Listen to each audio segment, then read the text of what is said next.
अस्सलाम वालेकुम दोस्तों, क्या हाल चाल है? ठीक हो? तभी ऐसी है ठीक है। मैं यहाँ बख्तल ते आज दा मजेदार ते नवा जा व्लॉग करने शुरू। आज दा व्लॉग काफी मजेदार थी वाले, खास कर कारोबारी हजरात वास्ते, जेडे हजरात अपना कारोबार शुरू करना चाहते हैं, क्योंकि नौकरियां चौकरियां तो जान छुड़ा के अपना कारोबार जिमें लाले होनी स्टार्ट की थी पे अपनी दुकान है माशाल्लाह अल्हम्दुलिल्लाह। अपना कारोबार है, अच्छा खासा अर्न करेंदे पेन, अच्छा खासा कमांदे पेन अल्हम्दुलिल्लाह। सारी भी चाह आ चुकी है माशाल्लाह। तुसा अपने वास्ते चाह नहीं मंगवाई? नहीं, ये तो हुन पीती जा इधर इधर जवान माशाल्लाह चाह छिकिया ने छिकियो मुफ्त दा माल। ऐसा भी चाह पीने अगर सब पीवनी है ता वंजो। ये भट्टी साहब बैठे ए माशाल्लाह दुकान दे ओनर इन दुआएं। भट्टी साहब क्या हाल है? ठीक हो? माशाल्लाह ए ही वे दुकान दे ओनर 36 खोखा ते अगर कई कपड़ा गिनना हो तो माशाल्लाह बहुत अच्छे रेट ते बहुत मियारी कपड़ा मिल वेंदे। किवें बिल्कुल केड़ी वैरायटी होंदी है थारे कोल कपड़े दी? सारे कोल कपड़े सारी वैरायटी होंदी है माशाल्लाह। अच्छा कपड़ा है, बेहतरीन जबरदस्त, अच्छी क्वालिटी मिलसी इंशाल्लाह। कराची दी वैरायटी भी मिलसी, इंपोर्टेड वैरायटी भी मिलसी इंशाल्लाह। अपना नंबर दसा दे। 0344 148 6474। ए नंबर इस राब्ता करके जरूर कपड़ा गिनो और मुफ्त मिलसी। पैसा नाल मुफ्त मुफ्त पैसा नाल मिलसी, मुफ्त ना समझाए कि मैं जी बिल्कुल। ए दुहाए गाहक आए बैठन कपड़े गिनन, ए भी सारे गाहक आए बैठन माशाल्लाह। गाहक दा भी रश लगा पिया, मियारी कपड़ा मिला वंदे चेक करेंदे पे माशाल्लाह अल्हम्दुलिल्लाह। असा जुलना किसान मीटिंग ते थवा कुथाई इंजुल के किसान मीटिंग ते सारा हाल हवाल लेने इंशाल्लाह दे पे जवान उन तिक तिक चाह पीने पेन, क्योंकि जल्दी जल्दी असा होता पहुंचना, थोड़ा ही टाइम रहेगी।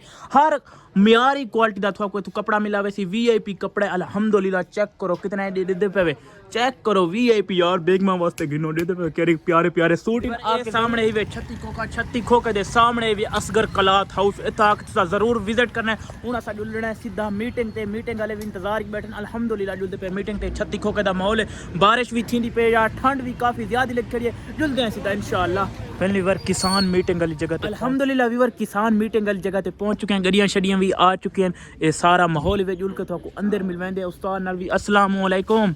वालेकुम सलाम। उस्ताद क्या हाल है? ठीक हो? ठीक है। हाल दे बच्चों की देर है मीटिंग को? मीटिंग बस से पहुंचना ले माशाल्लाह। ये जो हमने जी बिल्कुल मीटिंग तार जमींदार भी पहुंच दे पन जबरदस्त ते फिटिंग अंदर सही खड़ी है और सारा इनियस माहौल देखो आके इंशाल्लाह जरूर प्रोडक्ट के हवाले नाल जबरदस्त माशाल्लाह। जमींदारां नाल मिलो जो आए बैठे वीवर एम्बुलेंस दी भी सहूलत मौजूद है, क्योंकि थोड़ी कोई भी इमरजेंसी बन सकती है तो एक एम्बुलेंस भी होनी चाहिए। चेक करो वीवर सारे किसान हजरात पहुंच चुके हैं। बाहर दे पे माशाल्लाह रहमत वसदी पे, बारिश भी शुरू थी गई है।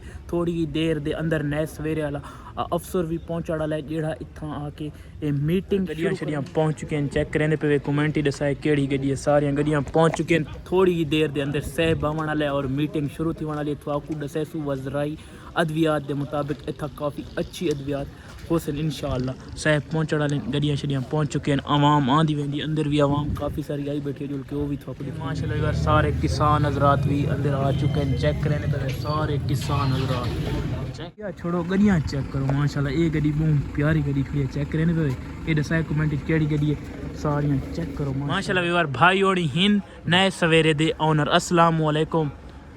वालेकुम सलाम। क्या मोहतरम क्या हाल है? ठीक हो? जबरदस्त। नए सवेर दे सा ओनर त नए खैर एज ए डीलर नाल काम करी ले पे माशाल्लाह। ते इंशाल्लाह इसे तरह दी कंपनी दा एक मिशन है पिया इंशाल्लाह जबरदस्त इंशाल्लाह। जी ते कोई डिस्काउंट भी दिता वैसी जेडे व्यूअर्स आ एज पर कंपनी पॉलिसी होसी इंशाल्लाह वो इंशाल्लाह। अद्वियात अच्छी दिती वैसे, अद्वियात ब्रांड है जी इंशाल्लाह। चौकी देर ते आंदे पेन बस कौन ओ साहब बस तकरीबन पहुंचने वाले कुछ मेहमान आ देखने उन्होंने अच्छा रिसीविंग करी देखने माशाल्लाह करो। बारिश भी रहमत वसदी खड़ी है। रहमत वसदी खड़ी है सारे कोल कम अज कम माशाल्लाह इतना बखर दे विच 6 फील्ड ऑफिसर इन पे 7वां साडे नाल सेल ऑफिसर फरहान साहब ए आए इना को आए हुए थोड़ा अरसा थी है। ये पहले मुल्तान काम करेंदे रहे ते 7वां ए ते नाल ही साडे 7 फ्रेंचाइजियां दी टीम 7 3 या 8 टीम जेडे चैनल पार्टनर है वो भी फार्मर को अच्छा गाइड करेंदे, अच्छा उना को रहनुमाई फराहम करेंदे। ए असा क्या करेंदे कि साडे फील्ड ऑफिसरां दी टीम डोर स्टेप पे वन के उना दी फसल चेक करके उना को अच्छी रिकमेंडेशन लेंदी। आज इतना आवन का मकसद है पिया कि मैं ही कंपनी का जिम्मेदार नुमाइंदा होवन दी हसीयत नाल मैं ही छोटा जिहा हिफाजती पैगाम तो देना चाहता कि साडे जितने भी असा ज़राअत दे नाल ताल्लुक रखेने लोग, साडा ताल्लुक ज़राअत नाल नहीं थोड़ा जिहा पेस्टिसाइड जहर नाल भी है। यही मामले दे विच थोड़ी जी साकू एहतियात लाजमी करनी चाहिए। अगर स्प्रे करें दे पाए तो लेबल पढ़ो। ਅਸਲ ਜੇਠਾ ਢਿੱਕਾ ਤੇ ਤੂੰ ਮੋਟਰਸਾਈਕਲ ਚਲਾ ਹਿੱਕਾ ਤੇ ਤੂੰ ਸਾਰੇ ਖੜਨ ਹਿੱਕਾ ਤੇ ਤੂੰ ਹਿੱਕਾ ਤੇ ਉੱਤੋਂ ਬਾਰਿਸ਼ ਆਉਂਦੀ ਪਈ ਰੋਡ ਤੇ ਪਾਣੀ ਚੈੱਕ ਕਰੋ ਹਿੱਕਾ ਤੇ ਤੂੰ ਚਲਾਈ ਕੇ ਇੱਕ ਆ ਕੇ ਮੈਂ ਬੈਠਾ ਹੁੰਦਾ ਤੁਸੀਂ ਛਿੱਕੀ ਜੁਲਦੇ ਮੈਂ ਬੈਠਾ ਹੁੰਦਾ ਹਿੱਕਾ ਤੇ ਤੂੰ ਚਲਾ ਹਿੱਕਾ ਤੇ ਤੂੰ ਚਲਾ ਸਾਰੀ ਬਹਿਸ ਚੱਲਦੀ ਆਂਦੇ ਜਿਵੇਂ ਉਹ ਖਤਮ ਤੇ ਦੇਖੋ ਮਜ਼ਾ ਉਹ ਕਾਲ ਤੇ ਸਫਰ ਇਤਨਾ ਥी ना मैं सफर थी ना नहीं मैं था